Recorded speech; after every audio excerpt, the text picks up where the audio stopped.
Hey, I'm Matt Hudgins, and he's Dave Mulvaney, and this is Profitability MD. Dave, how you doing today, buddy? Man, I'm good. You're back from Italy. Cruising the world. That's right. Little That's international traveler now. I feel really good, refreshed, recharged the batteries. so. Really good. Did you feel guilty for not being at work for 10 days? No, I did not.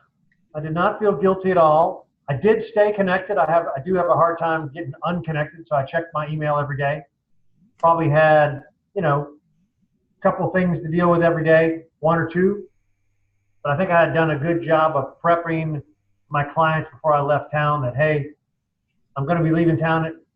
Basically, the week in advance, I said, I'm going to be leaving town. If there's anything you need, let me see if I can take care of it now. If not, if we put it on hold until I get back. So I was actually proactive to let them know I was out of town to see if I can get stuff done. So then, therefore, that limited the amount of stuff I had to do when I was out of town. Maybe I had to do one thing a day. I don't think it was every day, but it was really good. I used to be scared when I was younger, not tell people I was taking vacation and then be always worried about helping. I got to be on call 24/7. I think this is going to lead right into what we're talking about is that it doesn't have to be that hard on myself, right? In that I think my clients understand that I have vacation and I have a family as well. And I think they can respect that. And especially if I tell them in advance and give them a heads up, hey, I'm going out of town the end of June. Let's get a meeting done before then. Let's get stuff that you need to get done before then. Otherwise, that week that I'm gone, I'm going to have very limited access. So hopefully you can wait till afterwards or we'll get done. Before, I used to not tell you I was going out of town. And then I would panic when you had a request. Yeah. So I did it to myself, is what I was saying. Well, and I think so. The subject we're going to cover today is hard work, and maybe it doesn't have to be hard, but you do have to put some time and effort into your business. But it's also you have to have time off. Too many people work 7 days a week. And I say too many people, too many entrepreneurs and high-level executives, they'll put in 7 days a week. That's absolutely not healthy. Your body was never made to not relax, to not rest. But then there's the other end of the spectrum. And that's what I want to kind of start with. Give it to me. I say the other end of the spectrum because, as you know, in one of my previous companies, I built a sales force that really stretched all over the United States. It was we had sales reps in Costa Rica and Mexico and the Caribbean, all over. And at any given time, we had over 100 sales reps. And let's just say you could always tell the ones that put the work in. They were always on the top of the leaderboard. And right. It's no different when you're in business that if you yourself are not putting the work in, then the results are always lacking, let's just say. So that's where I want to start. If you're not putting the work in, you're not, and it's the key is the right work, right? The things Right. that bring money. Right. You can spend all the time you want in the attic or at the electric, with a screwdriver in your hand or at the steering wheel, whatever you do for a living. But you got to be doing the activities that make it rain, that bring money. So. Right. Well, it's funny you mentioned this. I'm going to tell you a quick story. I can't remember if I told you this story before or not. I've used it all the time. But I always say there are 3 ways to make money in this world, and it's to add value. So it's something I'm already doing, but you can do it quicker, faster, cheaper than me, free up my time. You can solve a problem for me, and that's a problem I have I don't want, and you can solve it for me, and I'll happily pay you. Well, the third thing is I think where you're getting into this is willing to do what others aren't, the hard work, the going above and beyond, right? And so the story I used to illustrate this was 20 years ago, 2 guys out of work, laid off from their corporate jobs. They're looking for work. They go talk to one of their buddies who is a property manager of a commercial building, a high-rise building here in Midtown. Well, it doesn't matter where it is. said, hey, we're looking for work. You got anything? And he said, well, I'm not happy with my nighttime janitor. You know, Matt and Dave, you guys could be the nighttime janitor. And so they did that. You know, their corporate guys got laid off, but they weren't too proud to do this. So they were nighttime janitors. They did such a good job. They did it with a smile on their face. They did such a good job that their buddy, who's the property manager, had other buildings and other property managers that he referred them to. So before you know it, Matt and Dave have 7 properties that they're the nighttime janitors of. Hire staff, hire employees, doing it with a smile on our face. And at the end, I think it was about a 6-year, 7-year period, they sold the business to a roll-up firm, a national janitorial business, and they walked away with, I think it was $10 million a piece after tax. Okay? And so I tell that story because it illustrates the exact 3 things that they did, right? And number 1, they solved the problem. Their buddy did not like their nighttime janitor, solving his problem. 2, we were adding value. They did the nighttime janitorial work. It wasn't beneath them. They did it with a smile on their face, and they did the whole folding of the tissue and did a very nice job where it was superb. So much so, they got referrals from it. And the third thing, talk about the hard work, is they were literally willing to do what others weren't. Not many people laid off from corporate America would be willing to take janitorial business. And they was not beneath them. So they were literally willing to do what others were not. So I use that as an illustration, and that's the hard work is, now it paid off for them. Great success story. It's huge. This is a true story. I'm not telling you names, but it's legitimate, true story. And the hard work is they're willing to do what others aren't. Are you willing to be the janitor? Are you willing to put in hours? Are you willing to shovel the manure, right? And I think that gets to what you were talking about. So tell us about some of your hard work you've been doing.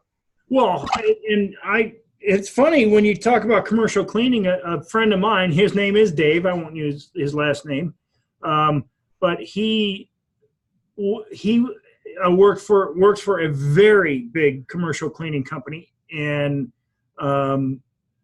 Dave's issue was that the only applicants he was getting were, let's just say, illegals, and it posed a major challenge for the corporation because he couldn't, well, let's just say they couldn't hire them because they weren't here legally. So hang on one second. Yep. I have a dog in the background and he's talking to me because he hears the UPS driver backing up. But anyway, so Dave assisted those people in getting green cards. So you talk about solving a problem. Yep. So then he helped them get a green card. They had no credit, so they couldn't get in apartments. So his company literally would buy a house and let them rent in that house because they had no ability to get any credit or anything. He literally solved his employment problem by solving their work problem. And so his company grew like gangbusters because of what you just described. He added value to his company because they couldn't get any applicants because nobody wanted to do the work, but he had people who wanted to do the work, but he couldn't hire them because their company has a policy they can't hire somebody without a green card, at least a green card, which allowed them to work legally in our country. So, and there was, he had workers who wanted to do what other people wouldn't. Right. But fix his company to allow his company to grow so that he didn't have to jump back on the scrubber or anything like that. He needed these types of workers. And so it's another perfect thing. It just happens to be that it was commercial cleaning. We both knew somebody in that business. And Dave's company is being groomed to sell because it's gotten so big that the time to sell is when it's so big. I mean, let's face it, when you're making a lot of money, that's the time to sell. And Dave's going to do very handsomely when they do. So. Well, it's funny you talk about this. So we talked about this on a previous episode about a lot of people these days are having trouble finding good quality employees, right? And we've talked about people having their own training programs, their own apprentice programs. This guy, your guy Dave, went above and beyond and found housing and helped them get green cards. There's a coach, a strategic coach named Mary Miller, who's got a funny, another janitorial service up in the Midwest. And her value added is they help them learn English. So they'll pay for kind of continuing education, get a high school degree, learn English, that they will pay for those type services. So again, above and beyond. And I have not just, and of course, I was in strategic coach, and you're still in strategic coach, but I do know about Mary. And what is so interesting about Mary is that her biggest problem was retention of employees. Yep. She would hire somebody, and they would 60 to 90 days they'd be gone, and then you're retraining again, you're rehiring. It's very expensive to rehire, because she created a program that helped these people not only learn the language, but to become citizens. Yes. This is a big deal. And that, so Mary again created her own, she added value for these people. And, if you could talk about Simon Sinek, if your why is clear enough, then it's not hard to find, I guess, the places in your market that need these added values, solve a problem, and do what others aren't willing to do. And that was how we ended up on this subject of hard work today, because I was looking at like last night. I literally got off my computer. I was sitting at the kitchen table. I'd eaten dinner. My wife was out of town, and it was 9:45, and I realized, I'm like, I've been up since 4:15. I did my exercises. I have a routine that I go through. I have my big 5 that I have every day. I got 5 must-dos every day that are things that will set up my day. Like I write, so I write 750 words a day. I don't always publish what I'm writing, especially if I'm working on another course, but so I write at least 750 words a day. I contact a certain amount of people every day. I exercise every day. So you have these daily activities, but once I knock those out typically before, 8:30 a.m. Then I've got my day ahead of me. But those days now are getting to be like 12 hours. And I'm like, this is, and I like what I'm doing. So sometimes quantity of work is not hard work. But if you're going through the daily grind and you hate what you're doing, then you're focused on the wrong things, probably. I mean, I say probably. Right. Well, that goes right into, so hard work or putting in the time, willing to do what others aren't, goes back to something we've talked about before, is, doing your A+ activities, your money-making activities. Dan Sullivan calls it your unique abilities. It doesn't feel like work. It doesn't feel like work. You don't mind working until 9:45 last night, because whatever you're working on, you enjoyed it. What am I going to do? I mean, that's the other question I always say to my wife. I'm like, what am I going to do? Watch TV? Right. I mean, there is nothing on that idiot box that makes me want to choose that over maybe helping a client. I mean, I get more out of that than, so I'm creating my own reality TV show every day. It's, Dave TV, right? I mean, you're creating Matt TV every day because you're living the life that you want to have. That's the thing, is, are you living the life that you want? I mean, is that the life that you want, or are you hiding in things that, I mean, are you hiding in busy work? Like there's a difference between, being busy doing the busy work or being busy doing the value-added work, right?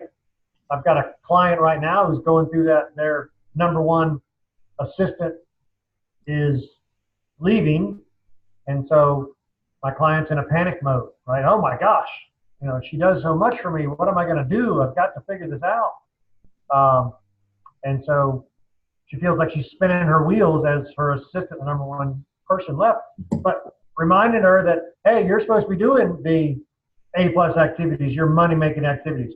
We will find somebody else to do non-essentials for you. And hopefully your person has been creating her own checklists along the way, so it'll be easier to get your new assistant in there. That's where I was going to ask. I was going to ask, so did her assistant have systems and processes spelled out so that now your client can go to the new assistant and say, this is what the previous person did. This is how they did it.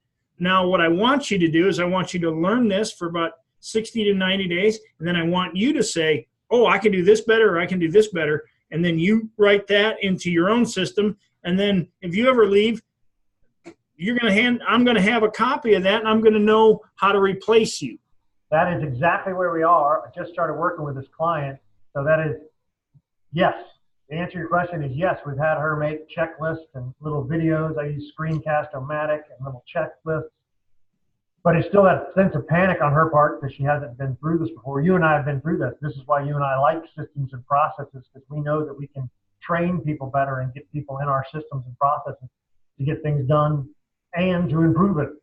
But I'm not real good at setting up systems and processes. If you, like Gino Wickman has, what was his Rocket Fuel, his book. So he talks about visionaries and you got integrators. Well, I'm a visionary, which means I'm not a systems and process guy. I'm a visionary. I see things. And no, but you want systems and processes to be followed by somebody else. Yep. And so documenting processes, people make, I think, too big of a deal out of this. So we're talking about hard work. Well, if you want to make your work and your life easier, document your processes. Well, I don't know how to do all the documenting or whatever. Okay, then create videos of your employees while they're working, and then have somebody transcribe those videos. So, oh wow, this is our process, and then you can start going, okay, I can create a checklist out of this, and you've created a process. Too many people make creating processes. They make it hard work, right? I mean, that's creating a process doesn't have. They make it hard work. That's exactly right. Because you're funny about that, because we were talking about that with the same client, and the idea is that it isn't hard work. It's just, it is what you do. And not only that, when you actually start thinking this way, that everything you do is a task or a project that I would one day like to outsource or delegate, when you actually start to think that way, you'll find pieces of a task that other people can help you with. And I got a great example. I'm working with another client of mine that's healthcare services. And she was talking about, well, I have to handle every referral. And I'm like, well, a referral is a big process, right? You have a center of influence who gives you the referral, then then there's an appointment to be set, then there's a meeting with the prospect, then there's a follow-up with the prospect, then there's a follow-back up with the referral source, then there's, did the client become a client or not a client? Those are about 10 steps that I just mentioned. And by the way, the only part that you, Mr. Client, needs to be a part of is meeting the new prospect, right? That there is somebody that can set up the appointment for you. There's somebody that can send a thank you email to your referral source. Heck, nowadays you can have a canned email. Hey, thank you, Dave, for sending me the referral. There is somebody else who sets the appointment. You need to have the client referral meeting, yes, but there could be some prep work that one of your assistants could get done for you. You want to know about the client and why it might be a good fit and what are their concerns. So you have a focused meeting. There's somebody else that can send the follow-up email to the prospect. Hey, lovely meeting you, Dave. Anyway, my point being is when you actually write it out, she was like, gosh, there are a lot of steps in me getting referral, and I really only have to be involved in one or two. And if you, like, here, sending that email. So what should be done is you write that email once. Yep. That email to your virtual assistant, or I say virtual assistant, could be an actual assistant. Give that email to your assistant, and that's the template. I believe that realistically, every business owner, if there's one thing you get out of this episode, every business owner should write 2 emails a week. At least 2 emails a week. It doesn't mean you're going to email them, but you're going to write them, and then you're going to find out what's the result you want out of that email. Okay, so is it a follow-up? Is it and you start creating these emails that are designed to generate a response. If it's a warm-up email, is it a follow-up email? But you create these emails, and then when you need them, you could start automating them. But if they're already pre-written, you can turn them over to someone else who can send them. There's services who do this, Virtual assistants and all that. Yeah. Yeah. Yeah. Well, it's funny you say that. So I actually just found an app this week. So typically what I do is I put my templates just in the draft in my Google. I use Google Business, and I'll just leave those templates in a draft. Okay. There's actually an add-on app that I can add that I was just looking at yesterday, as a matter of fact, where I can put the templates in a little better format that somebody else can just drag and drop instead of having to go, hey, I wrote that template, I titled it, follow-up response. Anyway, so I put mine right now in my draft, but there's a better way to do it. I'm always looking for better ways. But you're exactly right. I like your idea of writing 2 of them a week, right? Because certainly during the course of the week, you're writing a bunch of emails, and you could say, I might need this one again. That's exactly where I was going. When I had my electrical company, we would electrical manufacturing company, we would literally get I don't know how many emails a week that would hit our engineering department, with technical requests and all this stuff. And I'm like, stop before you answer that email.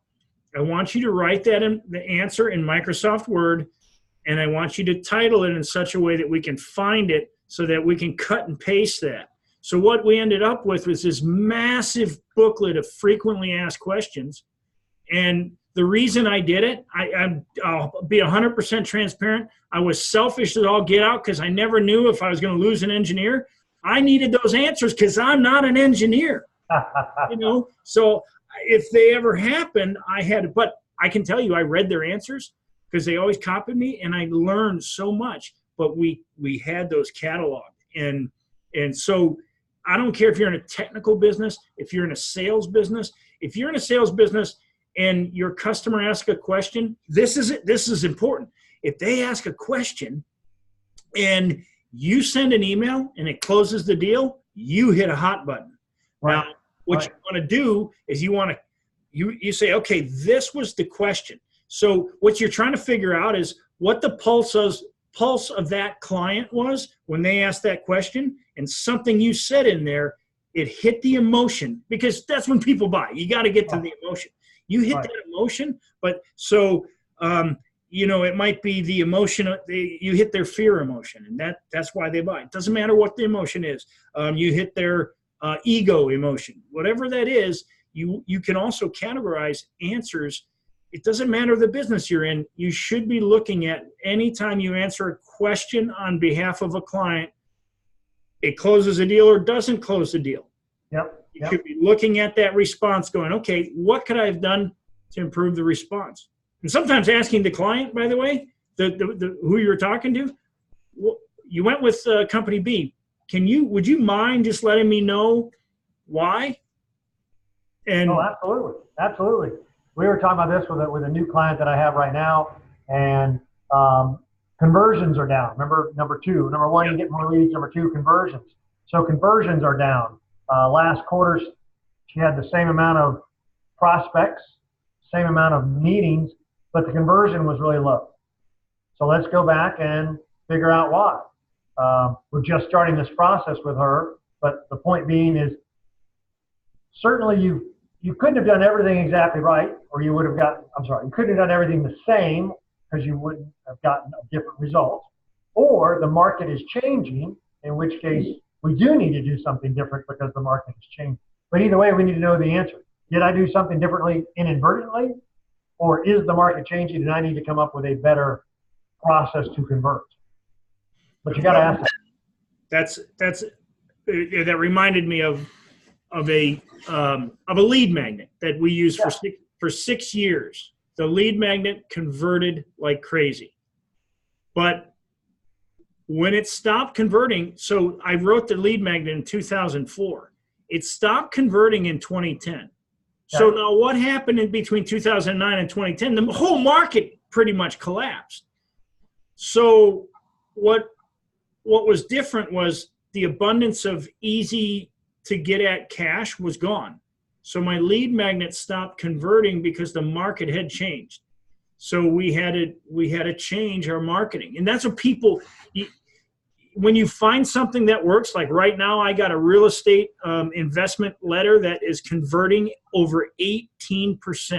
We're going to buy 4 houses this month because of a new letter that I wrote. And when you have that kind of conversion ratio, I can tell you that I'm going to dry up Northeast Florida with that letter. Every homeowner in Northeast Florida is going to see that letter. But that being said, that's the point of marketing. When you get something that works, you want to like it's a washcloth. You want to get every drop of money you can get out of the market when you have something that works. But then it stops working. Everything's going to stop working sooner or later, and you got to adjust.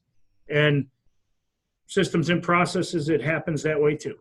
Well, it's funny. I'm starting to, the change in the title of this should be hard work, make it easy.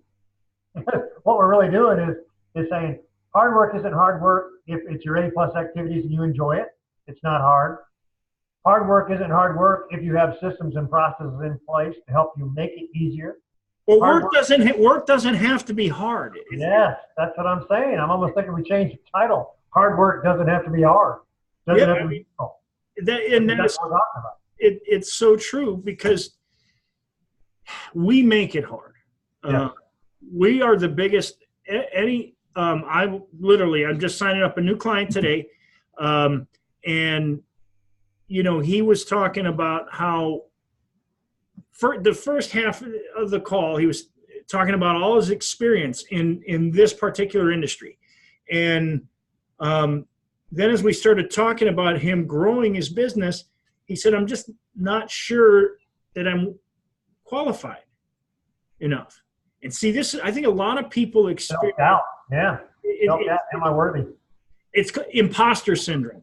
Yeah. Yeah. And I don't remember who the speaker was, but we're talking like a multi-millionaire speaker who was saying that every time he got on stage, his biggest fear was that the people in the audience would figure out that he doesn't know as much as they think that he knows.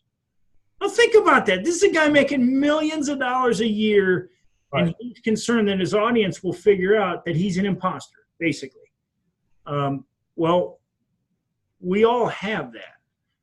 And I think sometimes as entrepreneurs, we bury ourselves in hard work that is not the work that really brings the growth in the business, the growth to you as a person. And so you're right on track. Funny you said it. So I was just at a luncheon today talking about a real estate agent, just residential real estate, talking about the ups and downs, because their business ebbs and flows with closings. But talked about the two things would be what are the non-essential tasks that it's a husband-wife combo that they're doing, one of which was bookkeeping, right? So as they say, there's an app for that, right? There's an app on your phone that, especially if you're a small business, you can keep track of all your bills with this app, right? What's the app? Do you know? Yeah, so I have QuickBooks Online.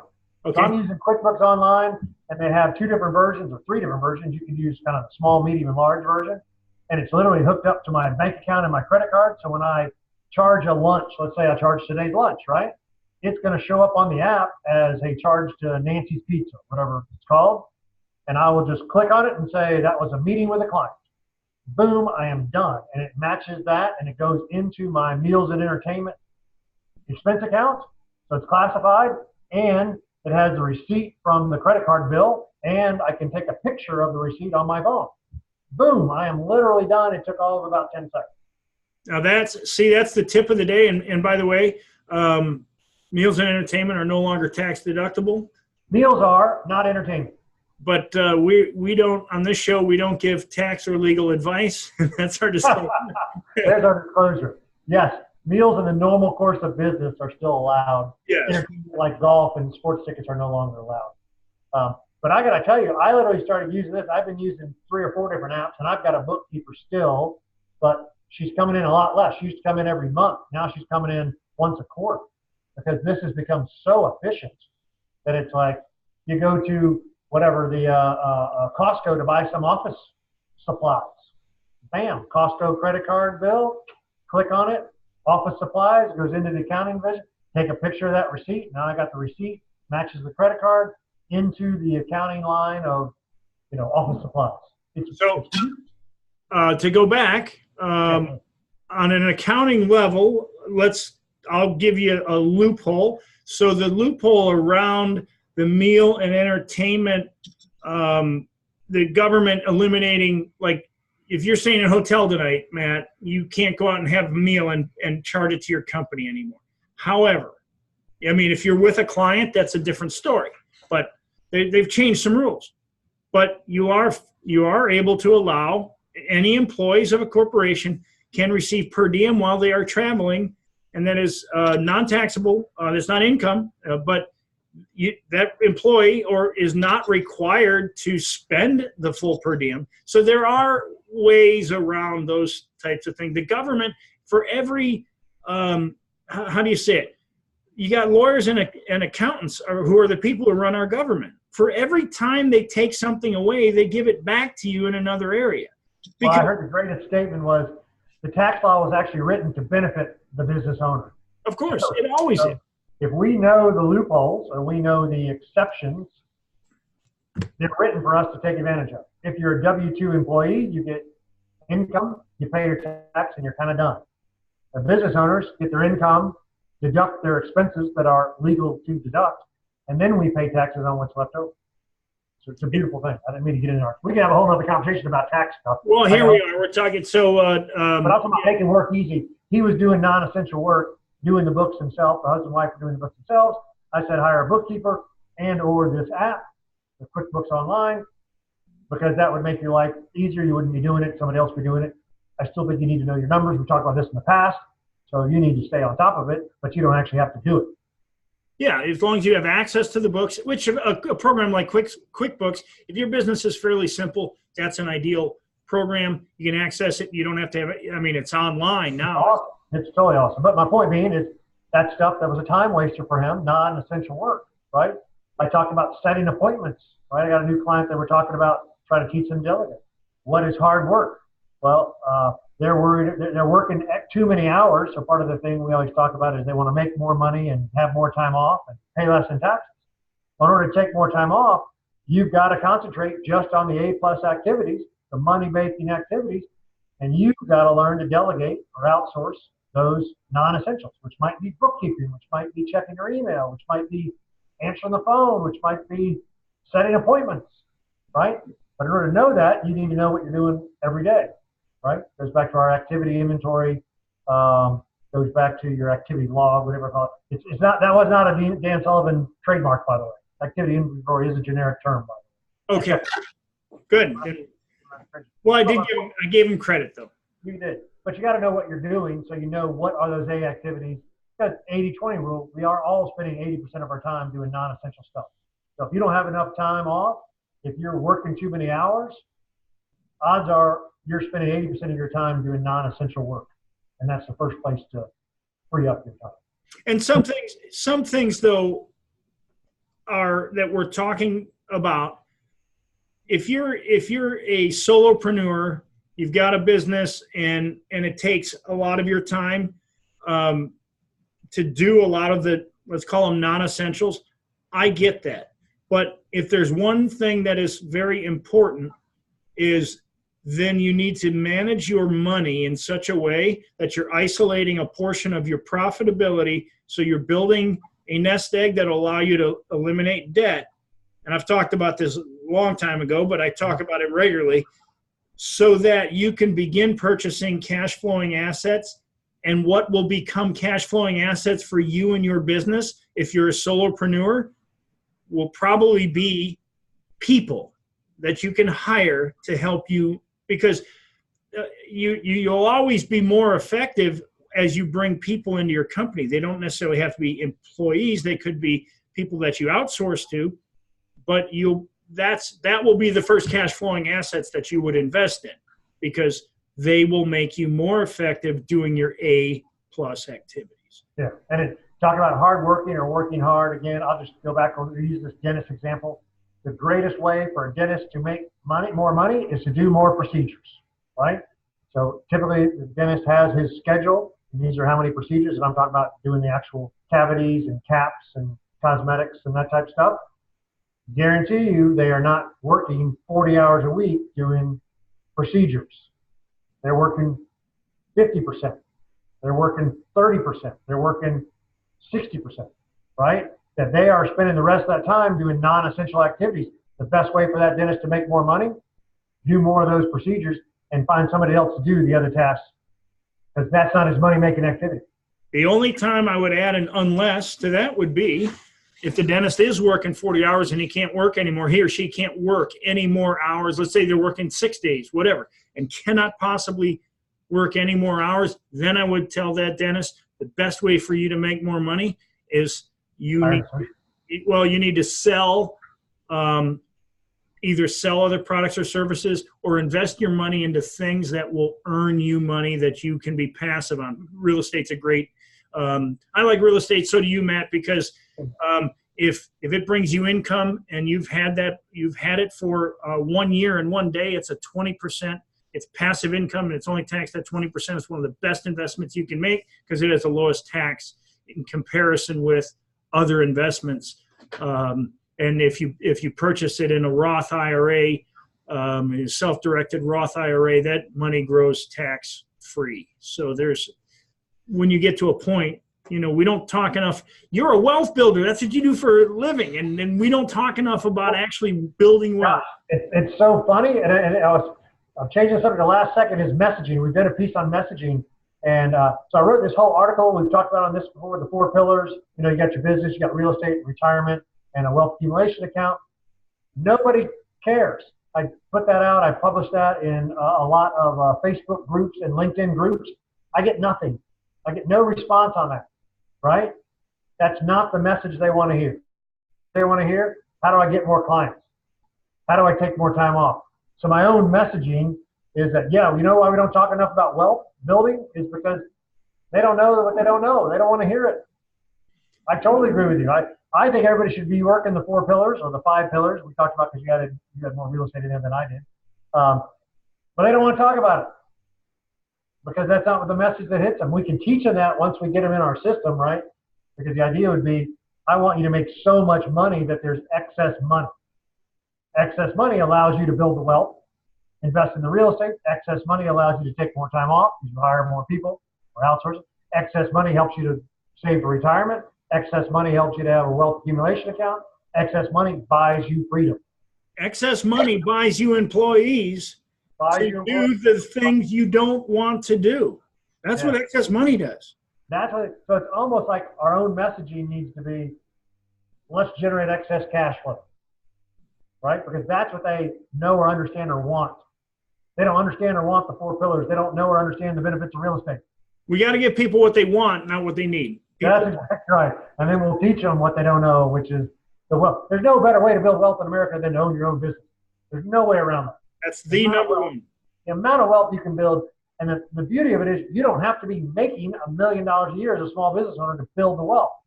You don't have to because of the tax savings we talked about, because of the real estate we talked about, because of the retirement planning that we talked about. I mean, because of the tax savings we talked about. You don't have to be making $1 million to be building the wealth. You can have a very modest income, modestly successful, but just pay very little in taxes and take advantage of all the benefits of real estate and retirement planning. You don't have to be making money. But the point... Company cars, there's company cars, hiring the kids, outsourcing, your travel gets tagged into your work habits, all that type of stuff. Exactly right. But we need to deliver the message of, we're going to generate so much excess cash flow you won't have anything else to do except build wealth. Maybe that's our message. Yeah. It's almost like so many new clients and so many businesses and so systematized, you're making so much money, you have no choice but to build your wealth. And then we'll show you how to do that. Matt, I can't stress it enough. Having been through some very tough financial challenges in my life, I was so thankful that I invested money prior to those financial challenges, because had I not, I couldn't imagine if I would have had to say to my daughter, I don't have money for you to go to college to be a psychiatrist. I couldn't imagine having to have that conversation. But because I thought of it way ahead and I was always isolating profit, when the going got tough, I can remember my wife going, are we okay? And I'm like, yeah, we're good. When you're able to say we're good because you've made decisions, people don't want it. They don't want to do the things that they had. Hard work doesn't have to be hard, but you got to do the things that you got to do. Yeah. And that includes saving money. That includes not borrowing more than you can afford to pay back, because you do have to pay it back. Maybe that's our piece, is preparing for the next recession. Maybe that's a podcast. And it's coming. Maybe we'll cover that. That could be a good one. All right, man. So this was hard work. It doesn't have to be hard. You got to put in your hours, but put in your hours doing the A+ activities. Don't put in your hours doing the time wasters. How to make hard work easy is by delegating, outsourcing, by delegating the non-essentials. How to make hard work fun? Well, you're only doing the A+ activities, your unique ability, the stuff you're good at, your money-making activities. Then it doesn't feel like work.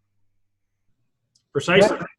All right, my friend. Where can we find Dave Mulvaney? You can find me at davidmulvaney.com. You can connect with me on LinkedIn at David Mulvaney. And we want you to subscribe to our YouTube channel. And this will be coming out soon on a podcast. Where can we find you, Matt? Yeah, so it's 10xprofitblueprint.com, 10xprofitblueprint.com. Got a couple free videos, free downloads over there. And then, of course, Matt Hudgins over at LinkedIn. So, big on LinkedIn. Perfect. All right, my friend. We'll talk soon, Matt. Yeah. See ya.